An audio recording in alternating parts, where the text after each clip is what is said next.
Hola muchachos, vamos a continuar entonces con los circuitos para arranque y parada de motores. Lo más simple, lo más básico, que seguramente deben haber ustedes visto en el secundario. Arrancamos primero con lo que llamamos circuito de potencia.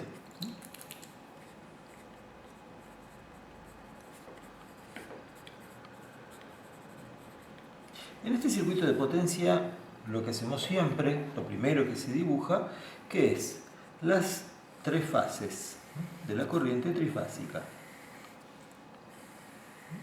Yo lo dibujo todo a mano alzada, ustedes seguramente sabrán hacerlo con más prolijidad.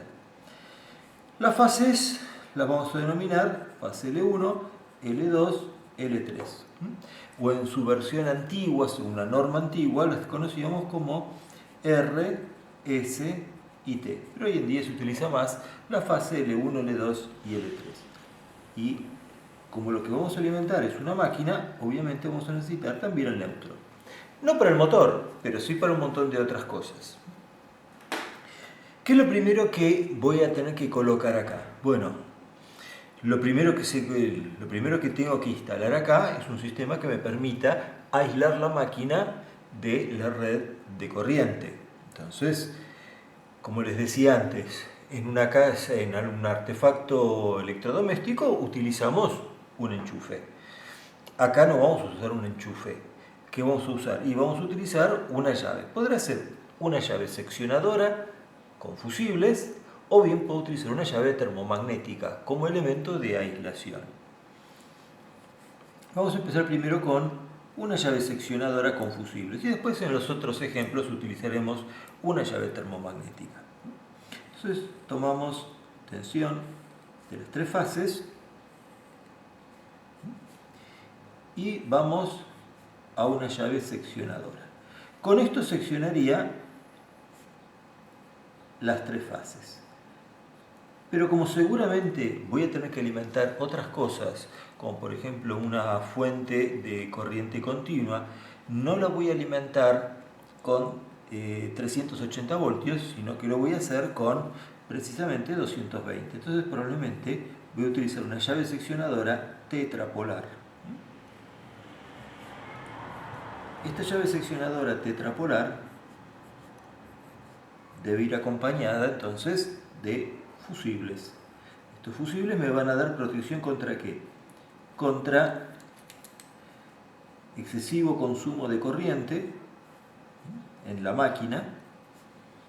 Recuerden que la máquina no es solamente el motor, sino que solamente puede tener varios motores, más otros componentes como resistencias calefactoras,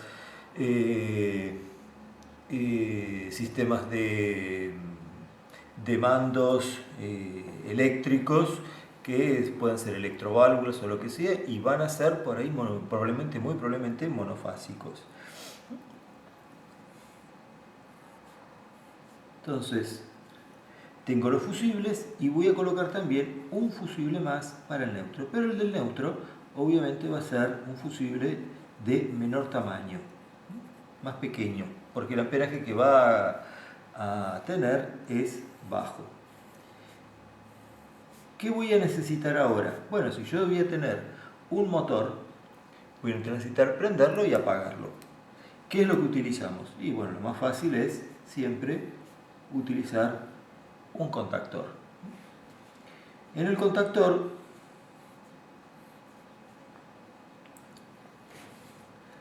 voy a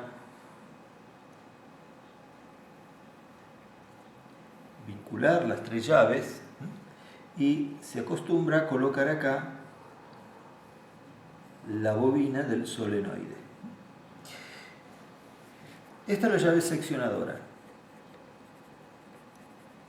Acá tenemos la etapa de fusibles, que es nuestra protección contra el fuego o contra un exceso de demanda de corriente por parte de toda la máquina, no solamente del motor. Y acá vamos a tener el contactor. Los contactores, al igual que cualquier interruptor electromagnético, se los denomina principalmente con una letra K. Podrá ser un relé o un contactor. Y después, lo que yo quiera. Motor principal, motor de ventiladores, lo que sea. Le vamos a poner KM, simplemente KM de motor. Y este contactor es el que va a ser el prendido y apagado de la corriente del motor. Esta es la que da aislación, protección contra el fuego. ¿Y qué me faltaría ahora? Tener la protección contra el quemado del motor o los bobinados del motor, que ayer habíamos visto más adelante, que lo que yo tengo que proteger precisamente que es el barniz del bobinado del motor. Entonces voy a utilizar acá un relé térmico. El relé térmico sabemos que son básicamente unas resistencias cuya dilatación de estas resistencias va a generar la apertura de los contactos de la corriente que alimenta a la bobina de este contactor KM. Entonces este lo vamos a llamar, este va a ser el relé térmico.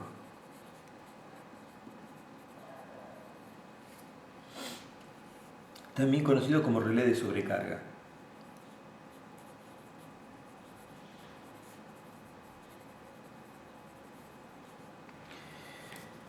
Ahora, de acá sí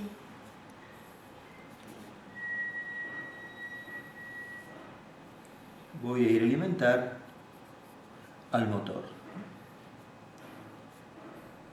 No me voy a preocupar sobre cómo está conectado este motor en este momento, si está conectado en triángulo o en estrella. Simplemente vamos a indicar acá los bornes U1, B1 y W1. Y así tengo casi conformado el circuito de potencia. ¿Qué me está faltando acá para completarlo? Y que yo para comandar el circuito de mando voy a necesitar una fuente que se alimente con 220 voltios y brinde corriente de 24 voltios de corriente continua. Entonces voy a tomar alimentación del neutro y de una de las fases, un vivo. Y acá voy a poner fuente 24 voltios de corriente continua. Y de acá sí voy a tener positivo, negativo y 24 voltios. Mientras que acá voy a tener 220 porque estoy tomando el neutro y una de las fases. Bueno, con esto tenemos armado el circuito de potencia. Tenemos que ver ahora el circuito o repasar el circuito de mando para comandar precisamente esto. Bien. Vamos a ver ahora el circuito para comandar esto. Básicamente lo que va a prender y apagar el motor, ¿qué es? Es el contactor, ¿sí? Este contactor que tengo acá. Ahora, este contactor, ¿cómo hago para que prenda y apague? Bueno, muy simple, le envío corriente a los dos bornes de bobina, A1 y A2, y de esa manera el motor va a arrancar o se va a detener. Bien, entonces mi circuito de mando se va a resumir en comandar la corriente de la bobina de ese contactor. En los circuitos de mando, la alimentación se indica cerca de la parte superior del plano, es decir, acá voy a tener 24 voltios de corriente continua. Se elige universalmente en todo el mundo la tensión de 24 voltios de corriente continua por ser una tensión, lo que llamamos tensión de seguridad. En la materia de electricidad, seguramente ahí lo van a ver por qué se llama tensión de 24 voltios, porque es la tensión que no puede, es la máxima voltaje en corriente continua que no puede pararle el corazón a una persona en las situaciones más desfavorables. Bueno, pero todo eso hay que verlo previamente, verlo después como consecuencia del fenómeno de electrocución de una persona. Pero sigamos con lo nuestro. Lo que yo quiero hacer es armar un circuito para comandar la bobina del contactor. Eso va a ser mi circuito de mando para arranque y parada.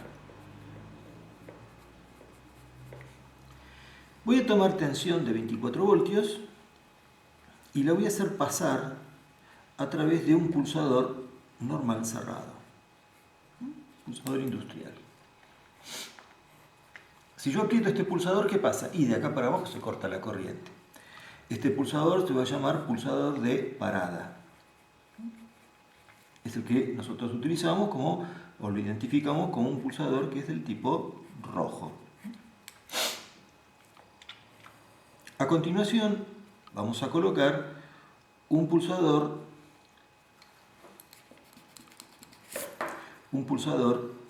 normal abierto. Este pulsador normal abierto, si yo lo oprimo, va a dejar pasar la corriente hacia la bobina. La bobina del contactor la vamos a identificar acá. Este contactor habíamos dicho que era el contactor KM. Entonces, esta es la bobina del contactor KM. Muy bien. Si yo le doy, oprimo este pulsador, va a llegarle corriente a la bobina y el contactor se va a activar. Al cerrarse los contactos del circuito de potencia, el motor funciona. Fantástico. Entonces este es el pulsador de marcha. Lo identificamos como color verde en forma internacional. Bueno, tenemos armado este circuito. El único problema que tiene esto es que si yo quiero que el motor se mantenga funcionando, tengo que mantener apretado este pulsador. No es muy práctico. Entonces, ¿cuál es la solución? La solución es muy sencilla. Sabemos que los contactores tienen contactos auxiliares. Todo contactor, por lo menos trae un contacto normal abierto. Todos tienen por lo menos un contacto normal abierto. Entonces voy a tomar este contacto normal abierto y lo voy a conectar en paralelo con el pulsador de marcha de este contactor. Este contacto normal abierto pertenece al relé KM, así que lo identificamos como KM también. ¿Qué ocurre acá? Cuando yo oprima el pulsador, la corriente va a circular desde el positivo de 24 voltios, va a atravesar este pulsador, va a llegar a la bobina del contactor y lo va a activar. Que algo esté activado lo indicamos así, con este simbolito, como si fuera una casita. Al activarse la bobina del contactor, se van a cerrar los contactos de potencia, el motor va a arrancar y al mismo tiempo se van a cerrar los contactos auxiliares normal abierto de la parte superior de este piso de contactos auxiliares. Bien, entonces este contacto auxiliar también se va a activar. Cuando este contacto se cierre, la corriente va a tener dos opciones para circular. O circula por acá o circula por acá y acá nuevamente vuelven a reencontrarse. Al estar cerrado este contacto normal abierto, ya no hace falta que yo siga sosteniendo acá el pulsador verde. Lo suelto y la corriente ahora continúa circulando a través de este contacto. Este contacto se lo denomina retención o enclavamiento.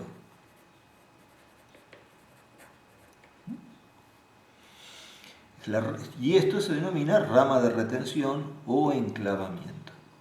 De esa manera yo logro dos cosas.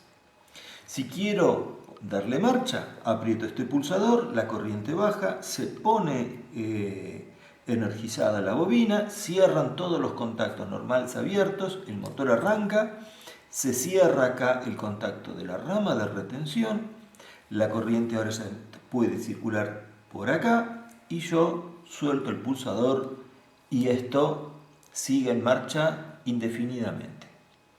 Ahora, cuando yo quiero pararlo, ¿qué hago? Aprieto el pulsador de parada. Al apretar el pulsador de parada, acá esto se abre, vamos a dibujarlo como si estuviera abierto, se abre, este es mi dedo, se abre y la corriente se interrumpe de acá para abajo. Al soltar este pulsador, borro de nuevo la manito, al soltar este pulsador se vuelve a reconectar el paso de corriente. Pero en el intervalo, ¿qué pasó? Al quedarse sin corriente la bobina del contactor, los resortes hacen que los contactos normal abiertos se abran, todos. Los de potencia que alimentan al motor, estos, y al mismo tiempo también se abre la rama de retención.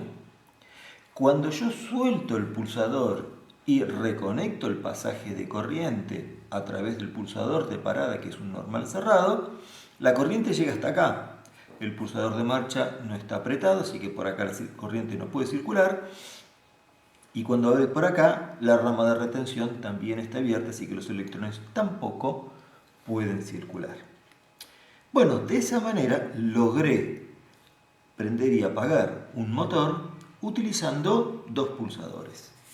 La pregunta que uno puede hacerse es, ¿y por qué hago esto de colocar pulsadores? ¿Por qué hacer todo esto una rama de retención? ¿Qué sentido tiene todo esto? ¿Por qué no utilizar, por ejemplo, una tecla? Una llave con retención, como una tecla de la luz. Algo que uno lo aprieta y queda prendido. Lo apagás y queda apagado. Hay dos razones muy importantes. La primera es un tema de seguridad, que es el más importante de todos. Cuando el motor está funcionando, puede ocurrir que bajo ciertas circunstancias se corte la alimentación de energía. Un apagón general. Se quedó sin energía la máquina. Bárbaro, bueno, no pasa nada. Pero resulta que cuando vuelve la energía, si yo utilicé una llave con enclavamiento mecánico como es la tecla de la luz, va a ocurrir que la máquina se va a poner en marcha. Y eso es peligrosísimo. Salvo en contadas máquinas, por ejemplo un ventilador, que no puede tener consecuencias graves. La mayoría de las veces sí puede tener consecuencias muy graves si imprevistamente la máquina se pone en marcha y le arranca el brazo a alguien, se rompe la máquina, puede destruirse a sí misma, puede generar distintos tipos de accidentes, incluso hasta prenderse fuego el motor por alguna fricción, algún rozamiento. Imagínense que yo tengo un agitador, el motor le pertenece a un agitador que está revolviendo caramelo, estoy en la fábrica de Stani, por ejemplo, de caramelos de Stani, y el motor revuelve la preparación de caramelo caliente. Resulta que cuando se fue la corriente, durante varias horas, no solamente se apagó el motor, sino que también se enfrió el caramelo se solidificó, o está muy duro. Entonces, cuando vuelve la energía eléctrica, el motor quiere seguir revolviendo, pero ese caramelo está frío. Resultado, ese motor, si no funciona correctamente la protección térmica, que en este caso, por ejemplo, el relé térmico ya no me serviría porque, bueno, sí, podría llegar a servirme, según cómo lo conectara, va a parar el motor, pero si yo no tuviera una protección como esta, el motor sigue funcionando hasta que o se quemen los fusibles, se fundan los fusibles, o salte o se activa una llave termomagnética, y si eso no se produce, se prende fuego el motor. Entonces es peligrosísimo el rearranque automático de una máquina. O sea, no se puede hacer una máquina segura, no puede tener rearranque automático. Entonces eso lo logro a través del manejo de compulsadores. Porque se cortó la energía eléctrica. Si se corta la energía eléctrica, obviamente la fuente de 24 voltios de corriente continua deja de producir corriente continua y no hay alimentación para la bobina del contactor y obviamente el motor se va a apagar. Para cuando vuelva a haber 24 voltios de corriente continua, esto ya no arranca. Esa es la primera de las razones y la más importante. La segunda es una razón de orden práctico. Imagínense que yo tengo una máquina que es grande, una máquina que en tamaño tenga 8 metros de largo y 3 metros de ancho. Si yo hubiese colocado una llave con enclavamiento mecánico, resulta que está bueno, pero el problema es que el momento en que yo tenga que apagar, voy a tener que ir hasta la llave que haya activado. Si yo puse una con enclavamiento mecánico acá, cuando quiero apagarla tengo que venir a apretar esta tecla. Y si la encendí de este lado, tengo que dar la vuelta y apagarla. No es práctico, no funciona así. ¿Qué podemos hacer nosotros? Bueno, vamos a borrar un poco acá. Y puedo colocar otro pulsador verde de marcha, normal abierto, donde es absolutamente indistinto apretar este pulsador o este pulsador para darle arranque a la máquina. La corriente va a circular por acá y se va a activar la rama de enclavamiento. O puedo apretar este, como ya vimos antes, y se activa.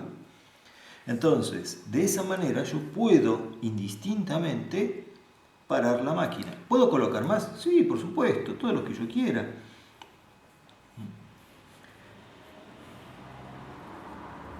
Y acá coloco un tercer pulsador de marcha, que a lo mejor lo pongo, por ejemplo, acá en el otro extremo de la máquina. Entonces tengo 3 pulsadores de marcha. Esto ya es piola, me conviene mucho más. Ahora, para parar, para parar también voy a poder colocar pulsadores. Nada más que acá los de marcha, ustedes ven que los voy colocando en paralelo. Los de parada los voy a tener que colocar en serie.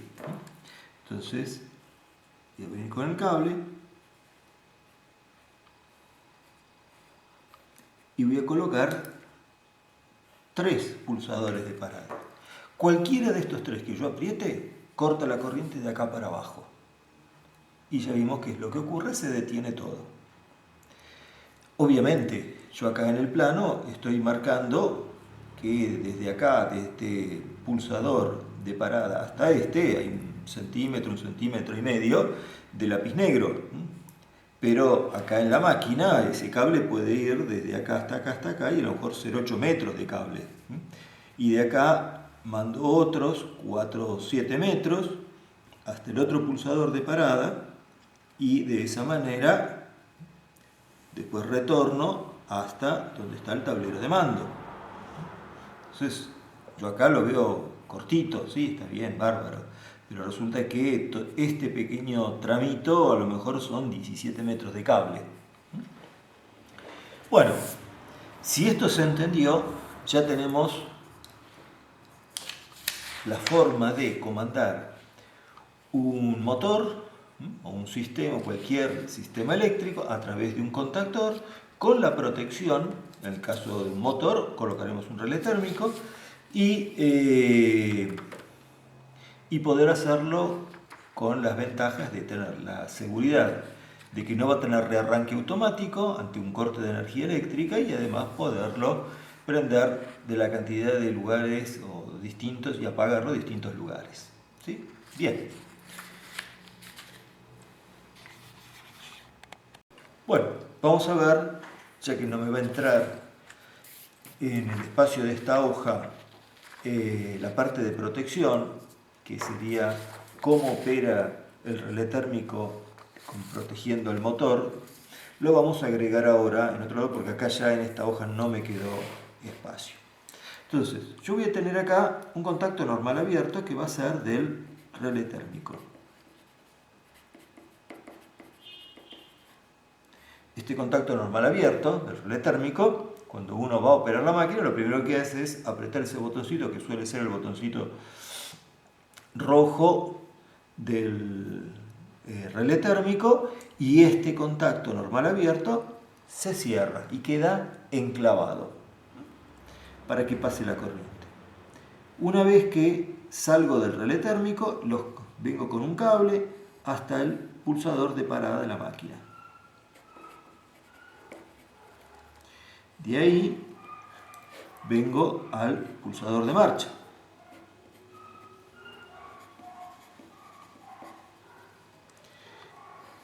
De ahí bajo y llego a la bobina de mi contactor. 0 voltios de corriente continua. Bien, habíamos dicho que necesitaba acá una rama de retención, así que la construimos.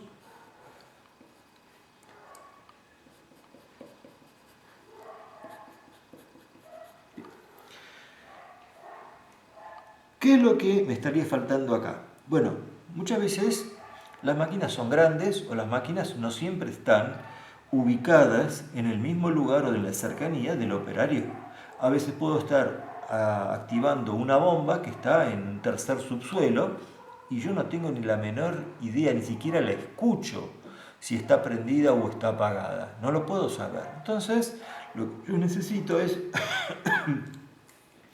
tener por lo menos una luz testigo que me diga, mirá, activaste el contactor. Si el motor está girando o no, no lo sé, pero por lo menos el contactor está recibiendo corriente. Entonces, esa luz de señalización se coloca en paralelo con la bobina, es un ojito de buey, con la bobina. Esta es la luz de marcha.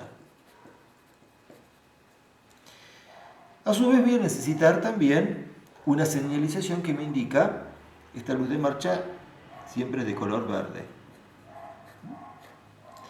Una luz de marcha que me indique que el motor, o cuando el circuito está parado, el motor está parado o este contactor, la bobina de este contactor no está recibiendo los 24 voltios. Para eso, ¿qué hago? Tomo del contactor. Acá tiene un juego de contactos normales abiertos y el del lado es un normal cerrado. Ven ustedes que este contactor podría tener más contactos, normales cerrados o normales abiertos. Acá uno lo pide de acuerdo a la necesidad que tiene. Cuanto más contactos tiene, más caro se vuelve. Hay distintas formas, porque algunos, por ejemplo, ya vienen con los contactos incorporados, otros contactores que no tengo acá para mostrarles, vienen con un modulito que se encastra, es decir, lo único que tengo yo acá son los contactos de potencia y un contacto auxiliar normal abierto. Y si yo necesito contactos auxiliares, es un modulito que yo lo compro aparte, si no lo necesito no gasto plata, y lo encastro. Algunos van con enchufe de tipo bayoneta, otros van a presión, y agrego la cantidad de contactos auxiliares que yo quiera. En este caso, como vienen montados todos en una misma unidad, tengo un conjuego de contactos normal abierto y uno de tipo normal cerrado. Bien, este juego de contactos normal cerrado son los que yo voy a utilizar para indicar la luz de parada. Es decir, voy a tomar el juego de contactos normal cerrados, esto va a ser de contacto normal cerrado del relé KM, y va a venir acá a la luz de parada.